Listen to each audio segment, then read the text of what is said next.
Krustpunktā. Telefona numurs 6722 888, otrs numurs 6722 559, elektroniski krustpunkta @Latvijas Radio LV caur mājaslapā arī varat uzdot savu jautājumu. Benita jautā tā, vai mēram šķiet, ka 3 cilvēku un autotransporta turēšana uz Vanšu tilta vidusjoslā ir tas labākais risinājums, lai novērstu kāpšanu, jo tādā ir vērojama, varbūt ir kādi civilizētāki risinājumi. Patreiz tiek liks vēl tas deondrāts, nav pabeigts uz to Vanšu grupu, to uzlikt, kas ir par Daugavas pusi. Attiecīgi, kad paliks pilnīgi tas Vanšu grupas aprīkos ar deondrāti, paliks apsardze un pašvalsts policisti aizies prom. Vai nav domāts beidzot palaist vilcienu no Mangaļsalas uz Bolderāju? Abiem taču raksturīgi ir ļoti attīstīta dzelzceļa infrastruktūra un nebeidzams toties problēmas ar sabiedrisko transportu. Šis ir jautājums, ko mēs varēsim atrisināt tikai un vienīgi sadarbībā ar LDZ, Latvijas dzelzceļu, jo tā ir viņa infrastruktūra un tā ir viņa pēc būtības atbildība.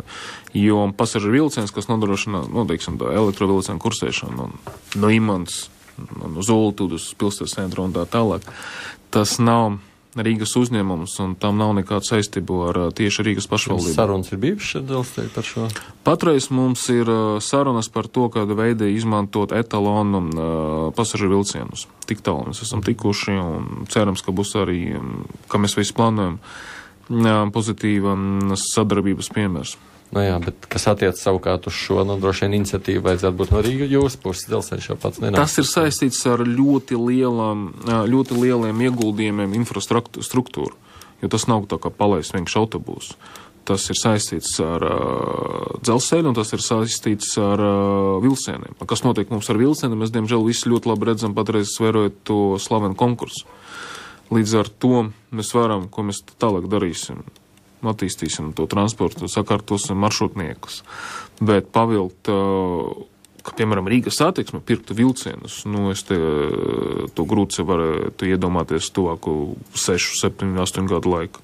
Mums, diemžēl, ir daudz citu problēmu. Halo! Lūdzu!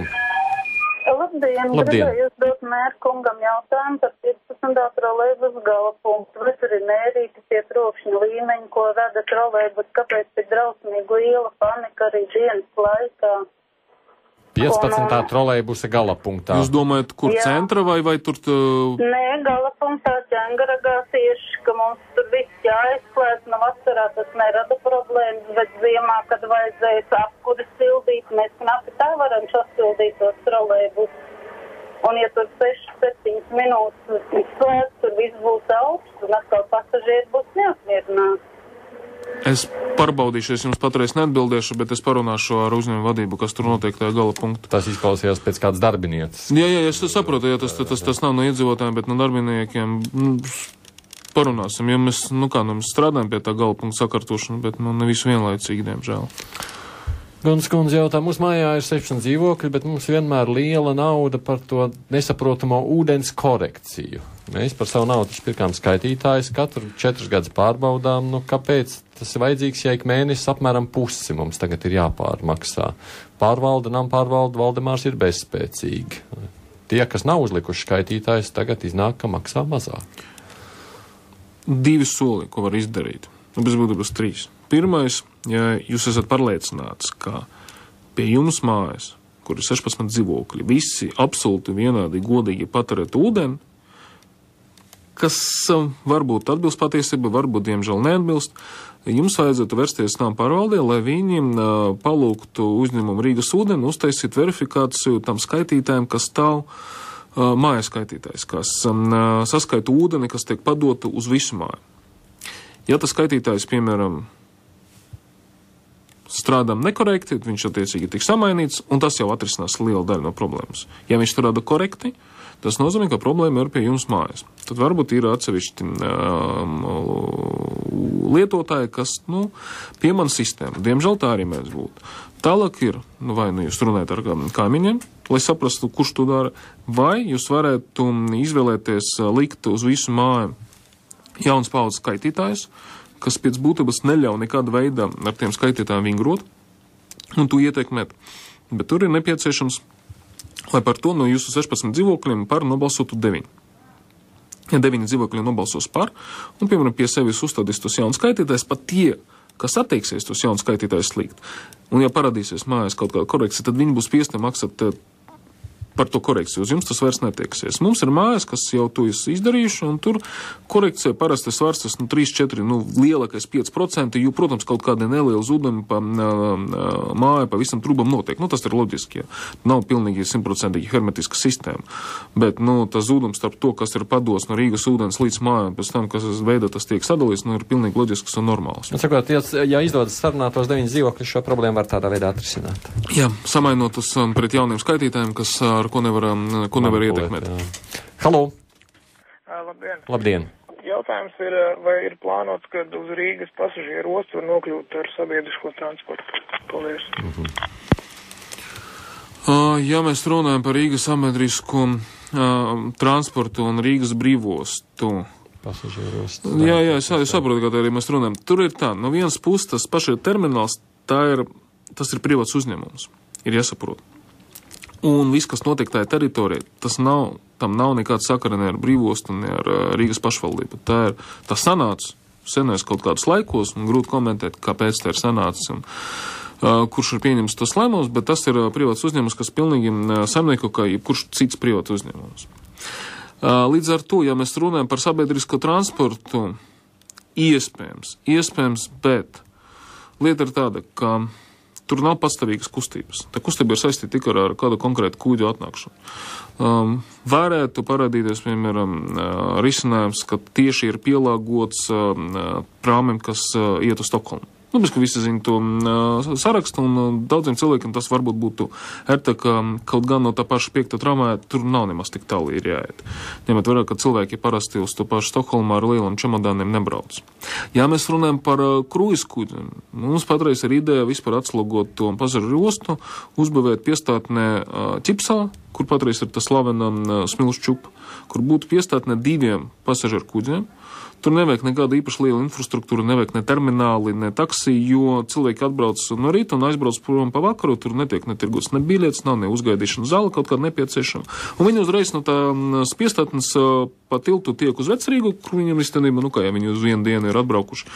Vecrīga, pusdienas, suvenīri un atpakaļ kaut kur braukt tālāk.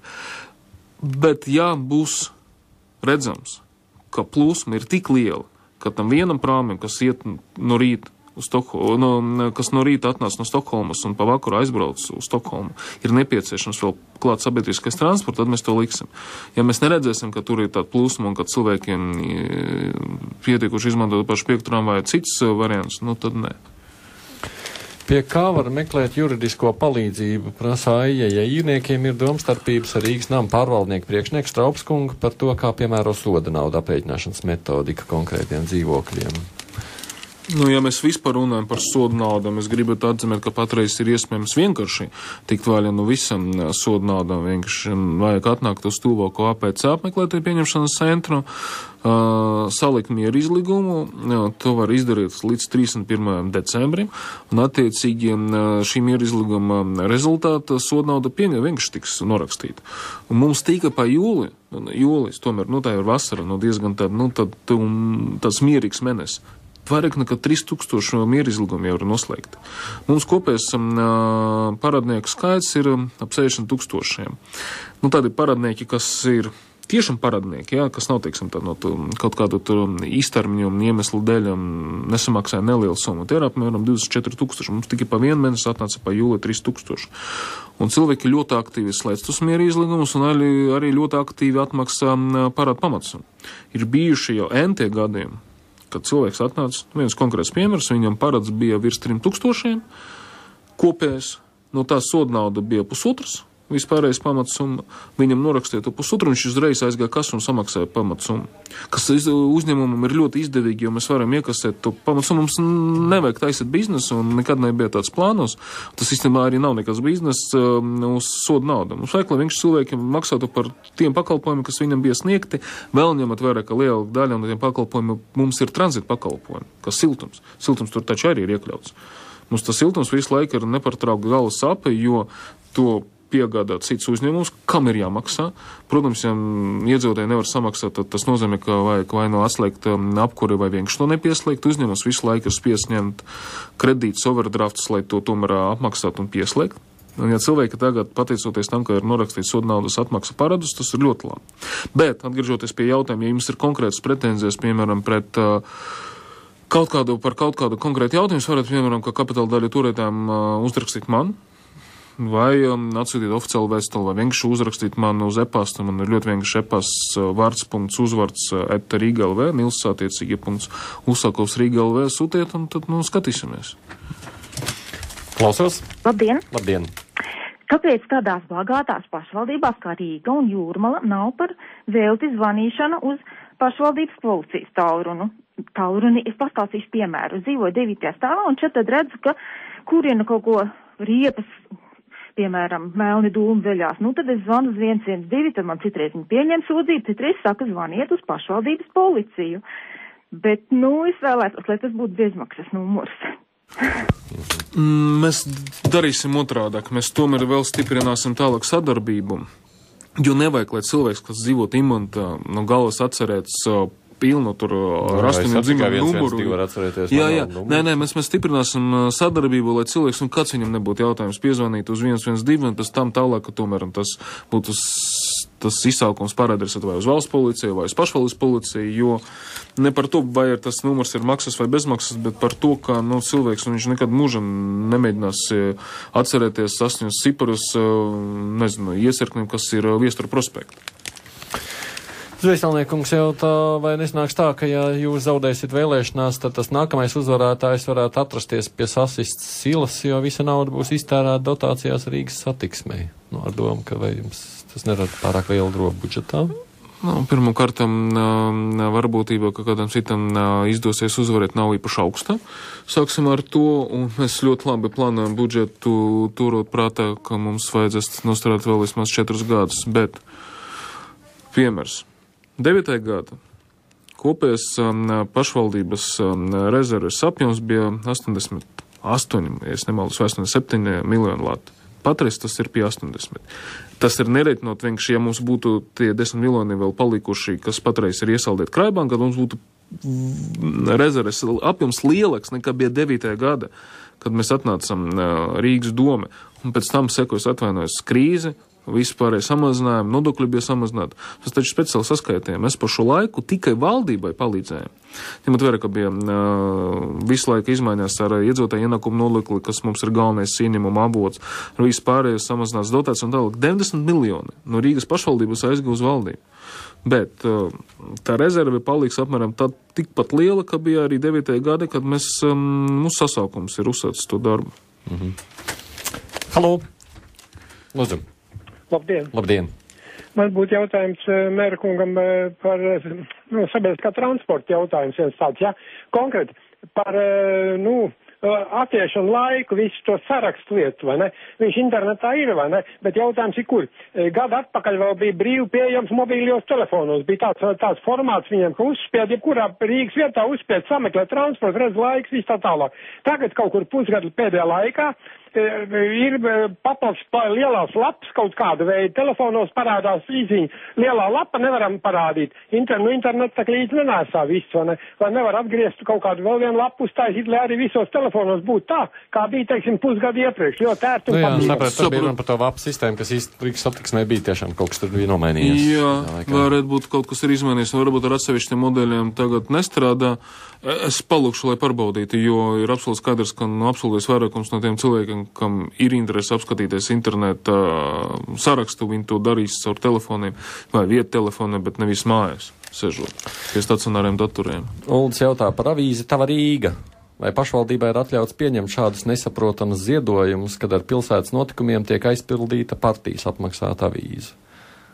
Avīzēm buklēta Tava Rīga ir ļoti skaidra un gaiši. Otrā lapa ir uzrakstīts, ka tas ir apvienības saskaņas centrs informatīvais buklēts un ka tas tiek izdots tikai un vienīgi par apvienības saskaņas centra līdzekļiem.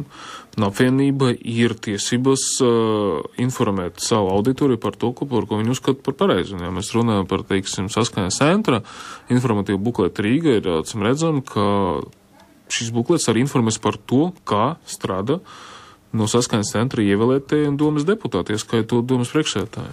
Jūs to kā ziedojumu īpaši Rīgas domē uzskatāt? No Saskaņas centra puses. Ziedojums Rīgas doma, tas ir interesants jautājums. Man vajadzētu papētīt. Ziedojums. Ne. Halo!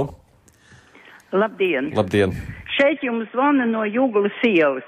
Es gribēju mēram pajautāt, kur lai mēs griežamies ar to sūtību, kad mums pa Juglas ielu tas nenormālais transports iet, es pat tādas mašīnas dzīvē vēl neesmu redzējis, kad tas troksnis, ka tev mūžīgi tu logu nevar atvērt, kāds šausmīgs troksnis ir. Tā taču nevar arī, mēs jau visi beidzamies te nost. Juglas iela kļūst krietni intensīvāk kopš jūsu rekonstrukcijas darbiem. Kad bija pabeigts rekonstrukcijas darbi, jā, tā ir kļuvis. Mēs runājam par, piemēram, kravu transportu, kad pabeigsim austrumaģistrāli, tur mazliet pāriest kustību, bet, tā ir lielas ielas, kur tas mašīnas pārvietojas. Ja, piemēram, tiltam, runājot par dienvidu tiltu, ir uzlikta speciāla barjēra un tiek likta vēl klāt. Jā, tur jā. Jā, tas ir speciāli. Ja mēs runājam arī par to pārvādu, kas iet no VF uz Meža parku, tur arī ir barjeri. Vai Juglas iela ir nepieciešams līdz barjeras, patreiz grūti atbildēt. Būs jāpasaka departamentam, lai viņi pamērītu to trokšņa līmeni. Ja tas trokšņa līmenis ir lielāks, uzkritošs un regulāri par normu, tad būs jādomā par to, vai ir iespējams arī tur kaut kāds speciāls barjeras likt. Dažreiz tas tiek darīts pie lielām ielām vai lieliem ceļiem. Rīga mums patreiz praksē ir tikai uz tiem parvādiem to likt.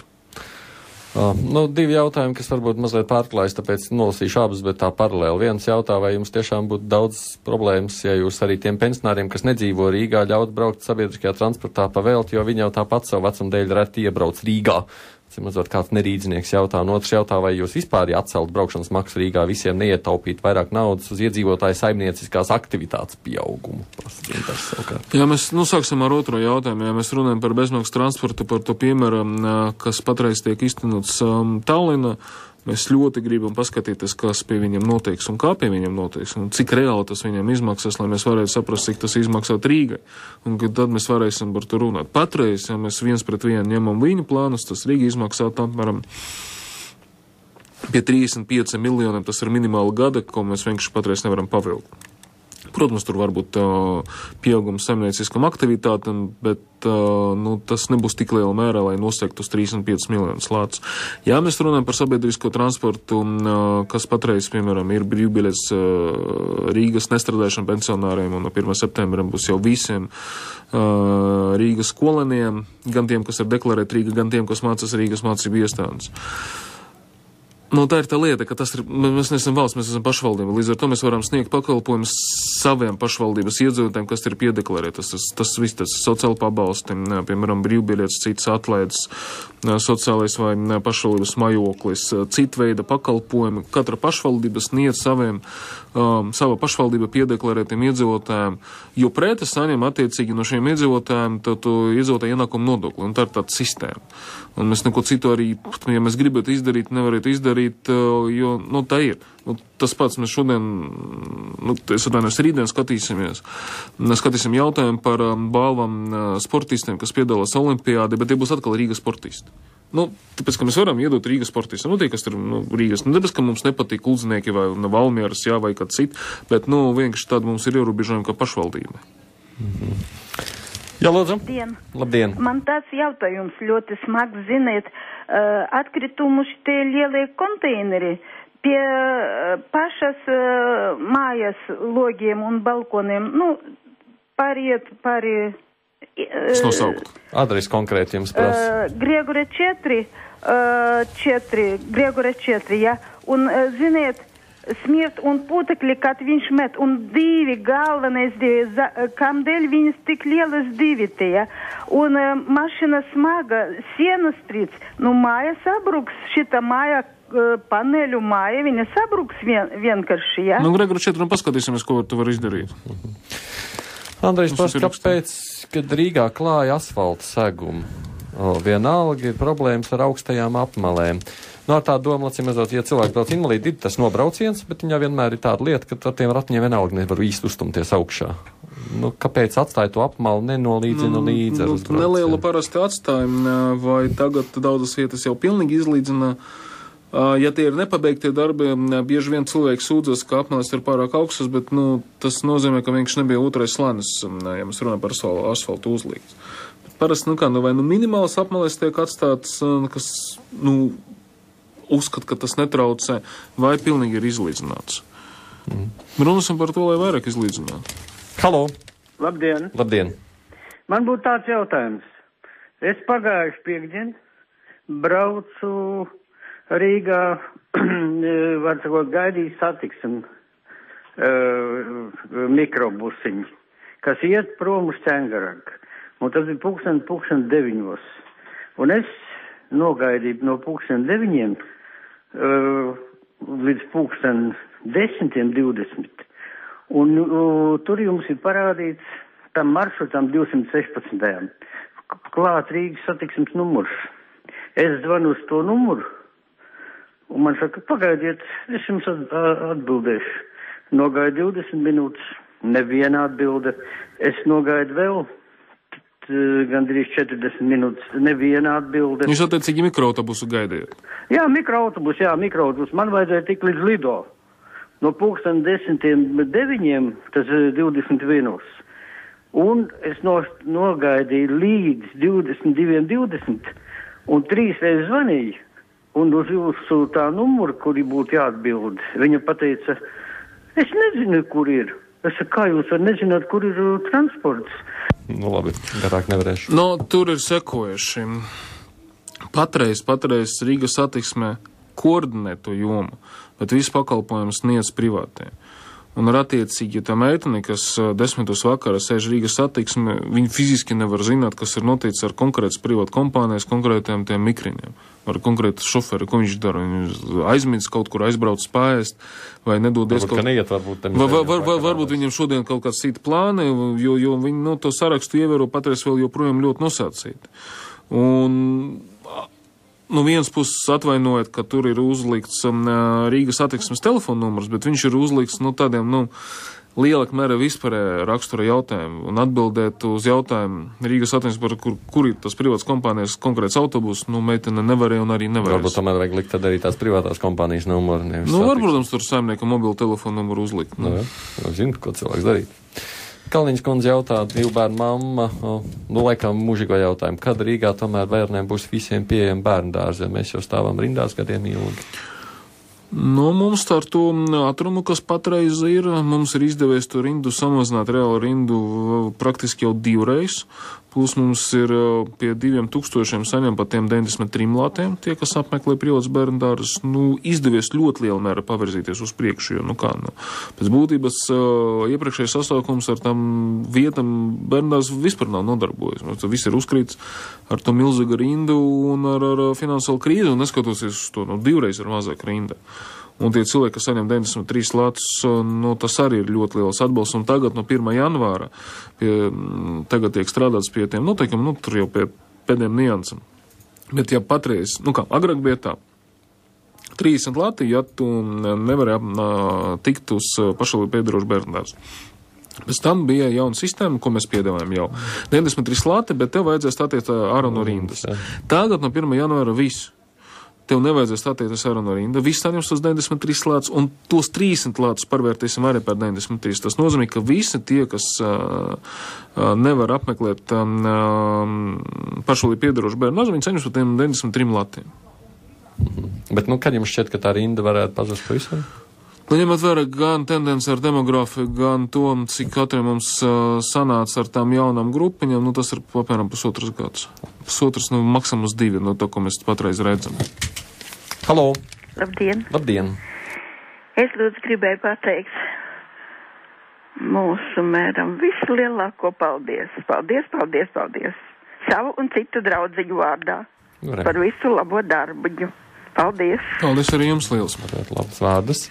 Jautās savukārt par Imānas iedzīvotājiem, kādreiz būs iespēja šķirot atkritumus, jo ir izvietot dažās vietās specializētie konteineri, bet tos ļoti reti iztukšo. Parasti ir pārpildīti, tīpaši tas, kas paredzēts polietilēnam. Mums tieši tagad notiek speciāli semināri visiem setniekiem tieši par atkritumu šķirošanu. Un tiek krietni aktīvāk pie tā strādāt. Protams, pirmkārt, tas ir atkarīgs ne tik no setniekiem, ne tik no tā, cik bieži to konteineru iztukšo, bet arī no pašiem iedzīvotājiem.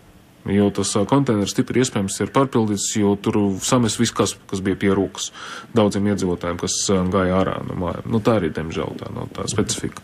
Nav tā, ka tur ir uzrakstīts papīrs, ka tas ir, vai stikls, ka tas ir konteiners pārpildīts tik un vienīgi ar papīra vai no stikliem.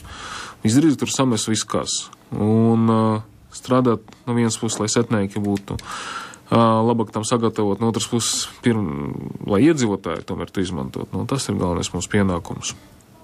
Vai man ir pieslēdzies telefons? Nē, nav šobrīd, jā. Mūžīgais jautājums, kas arī vienmēr prasīts mēriem. Spēļu zāle Fēniks stacijas laukumā. Pirmais objekts, ko ierauga iebraucēji. Daudz mēri ir plātījuši rokas bezspēcībā. Kā ir ar jums? Jūs popularitāte pieaugt, ja jūs tiktu galā ar šo pilsētas kauna traipu? Mums ir sekoši. Neviena jauna atļauja nav iesniegta kopš 9. gada. Nevienas. Tur, man liekas, pat bija mēģinājums kaut kādu, nevis spēļu zāli, bet totalizatoru atvērt. Arēna Rīgā, bet arī to mēs neesam saskaņojuši. To mēs nedaram. Ar esošajiem, ņemot vērā, ka viņiem viss jau ir saņems krietni grūtāk. Jaunas mēs nedodam un arī nedosim, neplānojam. Bet tad tas tur ir tā kā mūžīgs, cik ilgi viņiem ir tāds atļaujas? Skatīsimies, ko tu varēsi izdarīt, bet patreiz mūsu pozīcijā mēs nedodam nevienam jaunam. Ar veciem, daudziem jau ir tā, viņiem viss papīri jau kārtībā. Paldies, Rīgas mērs Nils Ušakovs, vairāk nepaspējuši pajautāt. Mums rīt runāsim par nekustamā īpašuma nodokļu atlaidēm 50% apmērā. Daudz bērnu ģimenēm Rīgā nav vēl šobrīd tāda iespēja, ne? Mums ir daudz jau atlaides programmas, ja mēs runājam par daudz bērnu ģimenēm un 50% atlaidēm. Mēs stipri tagad plānojam, ka no jauna gada mēs varētu to sākt ieviest. Jā, tas būtu, ka, teiksim, mums ir grūti prognozēt, ko pielēms valdībā un ka... Man iedeva ziņu par to, ka Ziepnieku kalnā taps garākais un dārgākais soliņš Rīgā 2 miljoni. Jūs grasāties uz viņu sēdēt, uz tā sēdēt? Soliņš, tas ir diezgan romantisks nosaukums ļoti lielam projektam. Tas ir par promenādi. Kopējā platība ir 2 hektāri.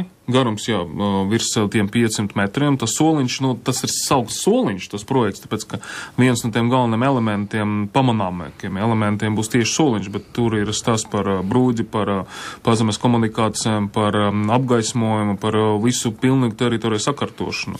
Vai tas būs 2 miljoni vai krietni mazāk, to mēs vēl nevaram pateikt, jo pirmam kārtam tas viss tiek izlemts jau konkursa rezultātu, kāds būs piedāvājums, un otrais runa ir par 15. gadu, un trešais mēs jebkurā gadījumā to darīsim, kā mēs plānojam ar Eiropas līdzfinansējumu. Bet tas nav tas soliņš, tas vienkārši ļoti smuki skan, un visiem patīk tas vārds soliņš. Ideja ir sekojuša, ka mums katrā mikrorajona ir jābūt pēc būtības savam vienam sakārtotam centram. Mums Cengarāga tagad izveidojas, piemēram, tā promenāde pie Daugavas. Mums Pļauniekos tagad ir jauni izveidots parks. Šogad būs pabeigta 2. kārta. Bet mums ir daudz rajoni, kur vispār nav nekā. Ziepniekalna pilnīgi nav nekā. Tas ir tāds mikrorajons, kas izskatās diezgan bedīgi. Un, piemēram, Ziepniekalna tieši bija piedāvājums, piedāvāja no vienas puses sabiedrība tāda organizācija kā Rāda Rīgu kopā ar mūsiem Rīgas domes darbiniekiem. Tā vieta izveidot šo promenādi, kur cilvēki varētu pulcēties, kur varētu būt arī tirdzniecība, kaut kāda cita izklaides pasaukumi, un ap to veidot tieši Ziepniekalna rajona centru. Par naudu, kur prasās arī paskaidrojums, varbūt ir arī tāda ziņa, ka 39,000 lati ir paredzēts tērēt, lai izpētītu gājēju ielas izveidošanas iespēju Rīgā. Vai tas arī nav mazliet tā kā par dārgu, un vai tas jau faktiski nav izpētīts, jo par to runā jau, es nezinu, man liekas, gadus 3. Mums patreiz ir 3 konkurējušas koncepcijas, cik tā konkurējušas, bet, vajag tomēr izvēlēties vienu. Pirma chronoloģiski ir Terbats iela, kur ir savu plus, kur ir savu minus. Teiksim, tieši, ja mēs slēgsim šo ielu. Otrais arī chronoloģiski priekšlikums ir par Krišņbaronu ielu. Atkal ir plus ar mīnusi, plus tur pa vidu vēl ir tramvajs, kas zina mērā tomēr apburotina visu to stāstu. Un trešais pēc chronoloģijas ir pagarināt Vaļņu ielu. Teiksim, no bankas līdz pulvertorim, kas arī būtu tīri loģiski, bet tas ir mazliet cits mērogs. Un līdz ar to, lai mēs tomēr varētu balstoties gan uz iedzīvotāju attieksmi, gan ņemot vērā visu profesionālu viedokļus, tomēr salikt, ko mēs darām. Vaļņu ielas pieņemu mēs varētu pēc kāda laika tik un tā partaisīt par to gāju ielu un paplašināt. Nē, ok, tas viss skaidrs, bet jautājums ir, kā var iztērēt 39,000 latu? 39,000, ja mēs taisam pilnvērtīgu analīzi, tas ir atbilstoša summa. Ja mēs runājam par 3 ielām, lai saprastu visu, tur nav tā kā vienkārši tā, cik tur apmēram būs platība un cik daudz, cik apjoms tiem, brūģiem būs vajadzīgs, lai visu to parklāt. Jautājums ir par to saprast visu, kas ir saistīts ar transporta kustību. Kāda būs ar to slodzi? Ja mēs, aiztaisīsim Cietarbatas ielu, cik liela būs korts, vai nebūs liela korts? Bet cik liels skaits cilvēku pētīs šo lietu, uz cik tiks sadalīti tie 39,000? Jūs domājat tieši konkrēti cilvēku skaits? Es domāju, kāds saņems to naudu droši vien par to pētīšanu. Saņems to naudu tie izpildītāji, kas attiecīgi uzvarēs konkursu. Cik tur ir paredzēts cilvēku? Cik cilvēku paredzēts? Cik cilvēku pētīs to projektu? Es jums to nevarēšu atbildēt, jo tiek izsludināts konkurss, ka mēs gribam dabūt tādu un tādu rezultātu, ka parasti jebkurš pašvaldības vai valsts pasūtījums, vai tā ir izpēte, vai tā ir būvniecība, kurš šīs pasākums notiek tik un vienīgi caur konkursu. Attiecīgi izpildītie, kas kvalificējas šim konkursam, viņi piedalīsies, un tas, kas piedāvā zemāku cenu, viņš arī attiecīgi to darīs. Pēc kā jūs tā kā reiķināt, kas ir tā atbilstošā summa tam pētījumam, kas jums nosaka pēc 39,000, nevis 41 vai 30? Vai tas būs 39, vai tas būs 37, vai tas būs 33, to atkal noteiks konkursa rezultāti. Es nevaru jums prognozēt. 39, jūs prāt, ir optimālā. Tas ir tas, cik daudz mēs būtu gatavi maksimāli par to samaksāt. Bet konkurss ir kas uz pilsētu plānotāji tiek aicināti pieteikties, vai kas? Nē, tik un tā tie būs, tie, kas veiks to pētījumu, tie būs privāti izpildītie, kura gadījumā. Ja mums vajadzētu, ar savu darbinieku kapacitātu darīt, tas būs viss iekļauts darba algas, bet to mēs varam darīt tikai, ja ir pieaicināti arī citi. Es gribētu atgriezties pie tāda, patiesībā ļoti sen temata. Jūs esat 5. vai 6. Rīgas mērs, kuram es esmu uzdevis jautājumu, kad tiks reformēta Rīgas pārvalde, kad tiks, skaidri atdalīts, kur ir izpildvaras kompetence un kur ir lēmējvaras kompetence. Pirms 3 gadiem, bišķi vairāk, bet jūs teicāt, ka tas būs, tuvāko 4 gadu uzdevums. Cik tā ir tikts?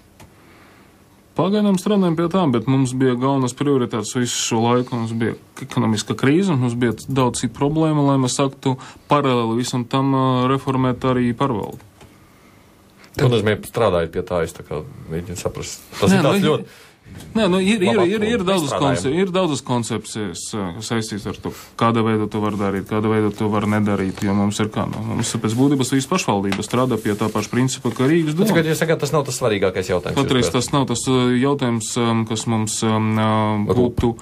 Ne tikai mums, bet visiem rīdziniekiem. Rīdzinieki viņi gaida no eventuāls rezultāts. Tu uzdevi nesvarīgi jautājumu. Es to tā neteiktu, jo, principā Rīgas domē ir diezgan grūti tikt skaidrībā, kurš ir tas lēmumu pieņēmējs. Un tad es runāju par to, kas izskan publiski, jā, es neesmu tur tā īpaši pats iekšā līdzi, bet iznāk kaut kā tā, viens saka vienu, otru, kāds kaut ko citu, jā, un beigās ir, teiksim tā, pieņemts lēmums, viss ir. Es negribu teikt, ka Rīgas doma strādā tur ļoti slikti vai neefektīvi, nē, bet viņi pietiekami necaurskatām. Un nevelt jūs esat 5. vai 6. mērs, kuram es šo jautājumu uzdodu, un visi ir atzinuši, jā, ka jā, pie tā vajag strādāt, jā, no tā. Viņi arī strādā. Es negribētu piekrist viena punkta, ka nevar saprast, kurš pieņem šajā Rīgas domas lēmumus. Ir diezgan skaidra. Ir atbildība, visi labi un sliktie darbi, kas ir padarīti, tas ir esošas kolēģis atbildība. Vienkāršot to jautājumu. Un to mums parmest gan nevajadzētu. Vienkāršot to jautājumu. Kurš ir lielāks priekšnieks? Tur departamenta direktors vai komisijas priekšsētājs? Departamenta direktors, viņš ir ierēdnis, kas pilda uzdotus uzdevumus, komitejas vadītājs ir politiķis, kas tos uzdevumus formulē. Tad kurš ir lielāks priekšnieks? Tas ir apmēram tāpat, kā salīdzināt, piemēram, ministru ar valsts sekretāru. Valsts sekretārs ir tas, kas komandē nozarē, un ministrs ir tas, kas formulē virzienu. Ja par naudu vēl mazliet ziņkārīgs jautājums. Es esam arī to jautājuši nevienam mēram, kurš ir solījis tā kā uz priekšu. Es saprotu, ka tur kaut kādiem iemeslu dēļ viss ir iesprūdis Rīgas tunelis pie stacijas. Tur tomēr cilvēki iebrauc sevišķi no Maskavas, Pēterburgas. Pirmais iegājiens Rīgā ir caur tuneli, kas ir ļoti bēdīgā stāvoklī. Šogad taču tiks remontēts. Ja, bet beidzot būs kaut cik, jo vienīgais, ko es dzirdu, pa priekš remontēsim to gājēju daļu. Tas ir Nē. Šogad tas būs viss izremontēts. Ar jaunu kioski. Nu, jauni kioski kā būs saremontētas platības, ja tur atnāks privātie, kas tur tirgos, attiecīgi tur parādīsies arī tirdzniecība. Kad sāksit? Ir jābūt pabeigtam uz oktobri. Nav jau sākts vēl. Ir jābūt pabeigtam uz oktobri. Bet nav vēl sākts. Nu, tas atvainojos, tas nav dienvidu tilts, lai pa 2 mēnešiem to neizdarītu. Bija jūsu priekšvēlēšana programmā pirms, jau 3 gadiem rakstīts, ka līdz 13. gadam tiks likvidētas dzīvokļu rindas, kā ar to veids. Nu, mums patreiz tas atrums ir apmēram 1000 dzīvokļu gada. Tas ir lielākais atrums salīdzinot ar jebkuru citu sasaukumu. Cik gara vēl ir rinda?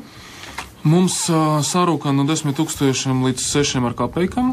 Tas ir pietiekuši labs rezultāts. Nu, vēl 6 paliek. Domājat, tos 6 arī dabūt nost līdz 13. Nu, līdz 13. nē, 14. 15. Tas pietiekuši daudz no šī solījuma procentuāli esam izpildījuši. 100% viņš nebūs izpildīts, bet, ļoti liela mēra. Ļoti liela mēra. Ja mēs varam tagad jau runāt, ka esmu minējis no 10 000, kas stāvē rinda ir tagad, vairāk pa 6 000, tas ir jau pietiekuši labs rezultāts. Es arī gribētu tādu, drusku ar naudu saistītu jautājumu. Ja es pērku e-talonu braucienu sabiedriskajā transportā, 1 brauciens man izmaksā 50 centīmus.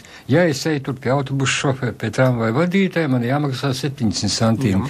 Tad vai neiznāk tā, ka tiek diskriminēti laucinieki, kas, iebrauc 2 reizes gadā, ja viņam vajag tur uz Ziepnieku kalnu un atpakaļ, ja?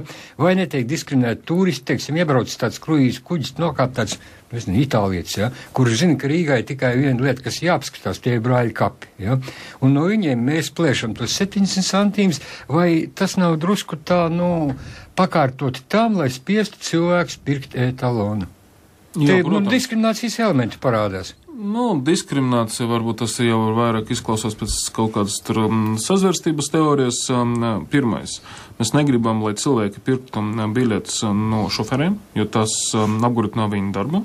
Tas ir lielāks risks drošībai, tas ir stipri iespējams kāpēc laiks. Mēs gribam samazināt maksimāli to biļešu skaitu, kas tiek pirkts tieši uz vietas. Tas ir viens, tieši tāpēc tas ir dārgāks. Un otrais, katrs brauciens, kas tiek veikts Rīgas sabiedriskajā transportā, to dotē Rīgas nodokļu maksātāji, līdz ar to, turistiem. Nav vēlmes, piemēram, nopirkt etalonu tur dažiem braucieniem un to izmantot, tad, lai viņš pērk pa 7 centīmiem, nav nekāda problēma. Es varu jums sakot, diskriminācija pastāv. Jums vispār patīk braukt ar satiksmes, es domāju, sabiedrisko, jums nesanāk laika, cik es saprotu? Uz ko jūs velkat? Tad precizēsim uzreiz jautājumu. Tādā ziņā domāju, vai jūsu automašīna, jūsu vajadzībām tiek izmantāts Volkswagen busiņš, kā man te raksta, un rezervē stāv Audi. Busiņa eksploatācija 1 mēnesi izmaksā 2000 latu, kas noteikti ir vairāk nekā normāla cilvēka algas. Es domāju, ka tas cilvēks, kas jums to raksta, viņš krietni maldas. Būs ir ap 600 latiem, es nemaldos. Eksploatācija mēnesī. Jā. Speciāli esmu atteicis no tas Audi A6, jo pilnīgi normāli ir pārvietoties ar Volkswagen busu. Un A6 ir nevis rezervi, kā atkal ir minēts jūsu jautājumu, bet tas ir kopējiem Rīgas domas vajadzībiem, piemēram, kaut kāda viesi atbrauc, vēl kaut kas. Kam vajag piedāvāt citu mašīnu, nekā, piemēram, kas mums ir pārsvarā Toyotas, un tagad tas Volkswagen būs, un liekas 1 vai 2 vēl tas tā Volvo. Tas ir viss. Mums ir no visam mašīnām, kas ir tā pus līdz kaut kāds reprezentatīvs, ir vienīgais A6, kas ir palicis no veciem laikiem. Es vēlreiz atgriežoties pie jūsu priekšvēlēšana programmas, ņemot vērā to, ka jau pēdējais gads iet šīm pašvaldības sasaukumam, tad ir vērts pavērtēt to, kas bija solīts un kas izdarīts. Jūsu programma toreiz bija ļoti, ļoti lielā mērā balstīta uz to, ka ir jāpārvar krīze un jāpalīdz cilvēkiem dažādos veidos ar sociālu atbalstu sniedzot.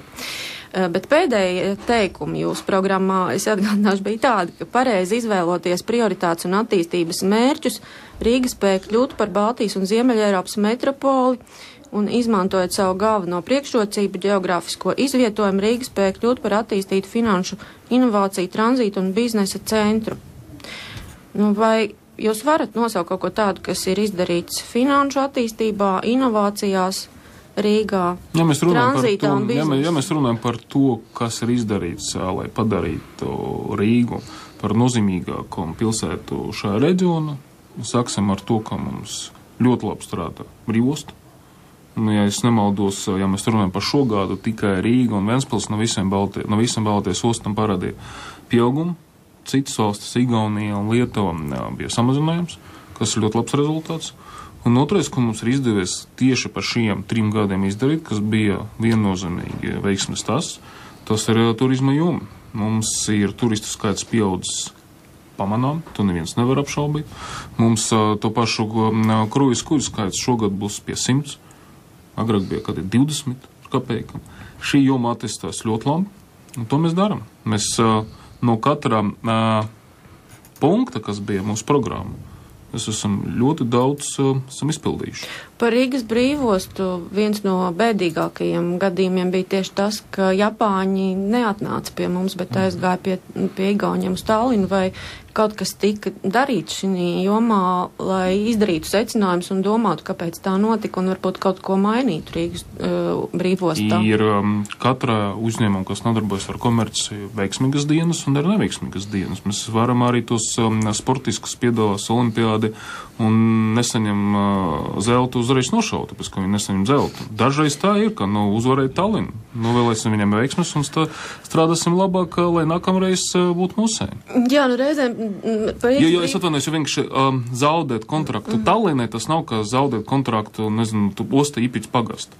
Tas tomēr ir diezgan nopietni konkurenti un bieži vien viņi uzvar. Jā, bet izmantojot jūsu sporta terminoloģiju, es vairāk sliektos ar šo piemēru teikt, ka vajadzētu nevis nošaut tos, kam neveicās sportā, bet mainīt trenerus, kā to bieži vien dara, ja kaut kas neveicas. Bet Rīgas brīvostas vadība, cik zināms, tur vai maina, vai ir ļoti nemaina. ilgi nemainīgi, vai ne? Bet, ja sportis visu laiku rāda pozitīvus rezultātus un pieaugumu, tā atkal ir jautājums, vai mainīt vai nemainīt. Ja mums kārtē reizi ir fiksēts krāva apgrozījuma pieaugums, vai tas ir tieši atbilstoši brīdis, lai mēs uz pārvaldnieku samainītu. Atklāts jautājums. Ziniet, ja runājam par nošaušanām, jā, man ir drusku tāds jautājums. Rudenī gaidāms, pamatīgs siltuma tarifu pieaugums. Vai Rīgas doma, kaut kā prognozē, kādas tam būs tiešās sekas, blakus sekas, jo tie siltuma tarifi, viņi aug, pasakaini un bieži. Siltuma tarifi nevis aug, viņi pasakaini svārstās viņi atkarība no gāzes cenas. Gāzes cenu nosaka pirmkārt eksportētais, tā ir Krievija, jo 86, nemaldos, 87% no visa tarifa tas ir tieši gāzes cena. Un otrais noteicējs cena ir attiecīgi uzņēmums, kas saucas Latvijas gāzēm, kas to pārdod tālāk patērētēm šeit uz vietas Latvijā. Un tarifi mēdz būt augstāk, mēdz būt zemāk, mums svārstības bijušas visāds. Tas ir viens. Otrais pieaugums ir noticis šajā vasarā, kas atkal saistīts ar to, ka Latvijas gāze pārdod to gāzi tagad dargāk, bet patreiz, uz ko mēs varam cerēt un ko mēs varētu pat plānot, tā kā uz rudenu, uz ziemu tarifs būs atkal zemāks. Nē, par tām svārstībām, par to ceļu, tas viss ir skaidrs un sen zināms, jā, bet, teiksim, tāds lēciens, patiešām sen nav bijis, jā, un vai šajā konkrētajā gadījumā. Liecina visu laiku ir bijuši vai uz augšu vai uz leju. Nē, es saprotu, ka uz augšu vai uz leju, bet tas, kas ir pieteikts pat labam, ka, cilvēki gaidiet būs, ja, vai tas nesniedz... Kas gaidiet būs jau noticis? Pa vasaru tarifs ir pacelts. Nē, vasarā jau to nejūt, ja. Paldies Dievam, ka nejūt, bet mēs runājam par to, ka ar ūdeni mēs patreiz plānojam, ka būs tarifu samazinājums. Mēs redzēsim jaunu cenu, ko mēs varēs piedāvāt Latvijas gāzi, attiecīgi uzņēmums varēs samazināt tarifu līmeni. Nē, es gribēju, laikam, neprecīzi būšu pajautājis, ja? Es gribēju pajautāt, ir tas, kas saucās cilvēku caurmēra pirktspēja. Un vai nebūs tā, ka ar šo te lēcienu, ja mēs būsim pakāpšies drusku augstāk par to, ko caurmēra cilvēks var maksāt? Te nav runa par tām svārstībām, ja, ko mēs... Nē, skaidrs. Nē, mums ir savu sociālo svārstības. Jo vienkārši ir kaut kādi savi tie griezti, ja, augstāk, par kuriem neuzliks. Patreiz mēs varam plānot, ka siltuma tarifs samazināsies uz rudenu, uz ziemu. Tas ir, par ko mēs runājam ar uzņēmumu. Te vēl par tiem auto savukārt atgādinot mums informāciju, kur devu no jūsu biroja, cik es saprotu, mājā, piemēram, jūs esat nobrauc 2600 km. Cilvēki interesējas, kur jūs tik daudz braukājat, tas nozīmē dienā vismaz 100 km. Šī mašīna tiek izmantota arī citām vajadzībām. Kādā ziņā? Jūsu mašīna, kāds cits braukā, tas būs? Nu, Rīgas domas vajadzēja. Rīgas busiņa, to jūs busiņa, jā? Jā, protams. Jā. Tas nozīmē, ka viņš visu laiku kur kursē, kamēr jūs... Nu, nav tā, ka viņš kursē Vecmilgrāvis Bolderā no 7 pa braucienu, bet tas ir atbilstoši tam, ka tā mašīna tiek izmantot. Pat labāk ir publiskai apspriešanai nodot grozījumu Rīgas vēsturiskā centra plānā. Kas jūsuprāt tur ir būtiskākais no šiem grozījumiem? Sakārtot visu to, kas ir savērīts pa visiem pēdējiem gadiem un sasaukumiem. Nu, kas ir tā būtiskākā izmaiņa? Būtiskākais ir sakārtot. Tas nenozīmē, ka jūs domājat ar jautājumu būtiskākais, ka uzreiz kaut kur pie doma laukuma parādīsies augceltne vai kaut kas tam līdzīgs. Nē, vienkārši sakārtot to, kas ir palicis ļoti neskaidrs daudzu grozījumu izmaiņu un citu aktivitāšu dēļ pa pēdējiem daudziem gadiem. Piemēram, kas ir palicis neskaidrs? Viss, kas saistīts ar regulējumu, ar zonējumiem, ar visiem citiem plāniem, bet nekāds izmaiņas Vecerīga netiek plānots un arī neparādīsies. Vecerīga būs Vecerīga un vēsturiskais centrs būs vēsturiskais centrs. Atkal jau jautājums vairāk kārt ir cilāts, ja? Vai ir lietderīgi Rīgai algot savu policiju? Ka, teiksim, vai nebūtu racionālāk, ja pašvaldības policija, tā nosacīta apvienotos ar valsts policiju, vai nebūtu drusku gan cilvēku, gan resursu ietaupījums un efektivitāti? Varas ietaupījums, kad mēs runājam par policiju, man pirmkārt nepatīk pēc definīcijas. Mums patreiz ir izveidojusies tāda situācija, un man ir ļoti žēl, ka tāda situācija ir izveidojusies, bet algas pašvaldības policistiem ir krietni augstāka nekā valsts policijas darbiniekiem. Tas ir viens. Otrais, arī ļoti žēl to teikt, un te valsts policija nekāda veida nav vainīga. Viņi vienkārši ir kļuvuši par upuriem tā finansiāli politika, kas skar visu iekšlietu ministriju. Bet viņiem ir katru trūkums. Mums attiecīgi pašvaldību policijai, mēs par to runājam, ir konkurss uz katru brīvu vietu. Mums brīvu vietu vienkārši nav. Ja mēs runājam par pilsētas centru, tad šeit atkal nav jārunā. Tas ir mūsu savstarpējās vienošanas par to, ka mēs varētu apvienot spēkus, jo pa pilsētas centru patroli tika pašvaldības policija. Tas ir vēl viens piemērs, un tagad mēs no 1. septembra sāksim patrulēt Ķengārāga pļavnieku uz Purcēmu. Nākamgad plānojam to paplašināt uz Zolotūdu, Īmantu un Ilduciem uz kopā ar Ragenskalnu. Tāda veida tālāk paplašinot to karti, un viss, kas ir, galvenais ir cilvēkam, tomēr pēc būtības, viss tas, kas saistīts ar administratīvu pārkāpumu apkarošanu, tas visvairāk traucē parastam cilvēkam. Un tas ir tas, drošība uz ielas. Jā, drošība uz ielas. Tas ir tieši tas, ko nodrošina pašvaldības policija. Un man ir ļoti žēl to teikt, ka valstnieki, ka viņi ir pakļauti tādam finansiālam režīmam. Mums algas ir, dažreiz praktiski 2 reizes augstākas, un mēs ar to lepojamies, jo mēs varam tādu veidu nodrošināt kvalitatīvu to pakalpojumu sniegšanu rīdziniekiem. Jautājumu. Es gribēju jautāt savukārt no jūsu nostāju par pašvaldību referendumiem. Jūs atbalstāt ideju kā tādu vediem? Ir jāskatās, kas tie pa jautājumiem. Jo, piemēram, es esmu dzirdējis tādu priekšlikumu, tas pats bija, par to Ziepnekalnu, to Soliņu, liels projekts vajag referendumu. Skaidrs, ja mēs, piemēram, liekam jautājumu par Ziepnekalnu centra sakārtošanu, tad, visdrīzāk pļavniekus Bolderā un Vecmilgrāvu cilvēki nobalsos pret. Un otrādi, ja mēs piedāvāsim, sakārtot Krasmu Vecmilgrāvi, tur pie ostas, tad vispār... Jūs domājat, ka tie pārējie tādi nesolidāri, rīdzinieki? Visi cilvēki gribas, lai pirmām kārtām sakārtu pie mums tur apkaimē, un pēc tam tad nobalsosim par citiem rajoniem. Tā ir, tā ir nav ka par rīdziniekiem, tad jebkurš cilvēks viņš izvēlēsies. Mēs apstāmies Šveici, kā zināms, ir solidāra valsts, kas ļoti labprāt rūpējās par citiem. Es neesmu pārliecināts, ka viņi tādu tipa jautājums liek uz referendumiem. Tas bijis tur, bet labi, turpinies. Bet kāds tad varētu likt? Kāds jautājums varētu likt uz referendumu? Piemēram, Tallinā, es nemaldos, viņiem ir referendumi ar rekomendējušu spēku. Parasti tur aktivitāte ir kādi 5, 6, 7, 8%. Aktivitāte ir ļoti zema uz tiem vietiem referendumiem. Viņam, piemēram, bija uzlikts uz referendumu, kas viņam bija. Viņam bija jautājums par to bezmaksas sabiedrisku transportu. Viņam kādreiz bija jautājums par alkohola tirdzniecības aizliekšanu. Es domāju, ka tie jautājumi, kas skar ļoti liela mērā. Un tur ir jārunā par to slieksni, kas nozīmē ļoti liela mērā, piemēram, visus rīdziniekus. Tas varētu likt uz referendumiem, bet ņemot vērā, ka mēs diez vai sagaidīsim augstu aktivitāti. Piemēram, Tallina, kā no pilsēta, es šaubos, ka mums būtu, tas tradīcijas mazliet savādāk. Es arī šaubos, ka, piemēram, Rīga uz referendumu atnākt vairāk nekā 6-8% no iedzīvotājiem, kas varētu būt, izteiks rekomendējuši spēks. Cikot, jūs esat skeptisks par tīdiem? Nē, es neesmu skeptisks. Es jums tikko teicu, ka lielie jautājumi ar rekomendējušu spēku, tas būtu normāli. Kas maksāt par to Rīgas domu? Par referendumiem? Kurš tad vēl varēs par to maksāt? Tā vajadzētu atvēlēt naudu? Protams, ja mēs rīkosim pašvaldes referendumus, tam vajadzēs atvēlēt naudu, jo neviens cits mums to naudu nekad mūžā nebūs. Jūs to ideju atbalstīsiet vai nē, vai atbalstat vai nē, jums prasīs? Es jums esmu atbildējis, ka jā. Kāda meroga un kādas robežas tu varētu atbalstīt? Varētu. Jā, teiksim, ir tādi jautājumi, kur es labprāt, piemēram, ja man būtu vēl rīdzinieku atbalsts, kas ir izteikts, ka rekomendējušais caur to referendumu, protams, atsevišķi jautājums būtu vieglāk tālāk bidīt.